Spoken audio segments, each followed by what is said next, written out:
நீங்கள் கேட்கிற விதத்தை குறித்து கவனி. ஒருவன் ராஜ்யத்தின் வசனத்தை கேட்டும் உணராதிருக்கும் போது, கவனிங்கள், கேட்டான் ஆனால் உணரவில்லை. சொல்ல புரியுதா உங்களுக்கு? ராஜ்யத்தின் வசனத்தை கேட்கவே இல்லை. நோ நோ நோ, கேட்டான் ஆனால் கேட்டும் உணராதிருக்கும் போது பொல்லாங்கன் வந்து அவன் இருதயத்தில் விதைக்கப்பட்டதை பறித்து கொள்ளுகிறான். அவனே வழி அருகே விதைக்கப்பட்டான். அவன் சொல்லுங்களேன், கேட்டான். அதனாலதான் அவன் சொன்னான், கேட்கிற விதத்தை குறித்து கவனியுங்கள். அவன் கேட்டான், ஆனா அவன் கேட்டதை அவன் கர்த்தருடைய வார்த்தை என்னை வாழ வைக்கும்படி, சுகமாக்கும்படி, என்னை ஃப்ரூட்ஃபுல் ஆக்கும்படி கர்த்தர் பேசுகிறார்னு உணரவே இல்லை.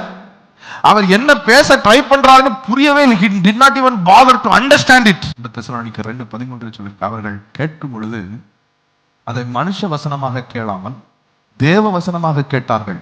மெய்யாகவே அது தேவ வசனம் தான். அது அவர்களுக்குள் பேலன்ஸ் செய்தது. He is talking to me so that I profit in my business.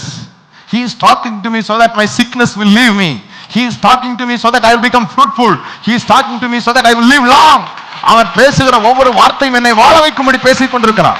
தேவனுடைய வார்த்தை. இந்த வழி அருகே போகிற இந்த கூட்டம், வழி அருகே விதைக்கப்படுகிற இந்த கேட்கிற விதம் எப்படி தெரியுமா? They don't treat it as God's word.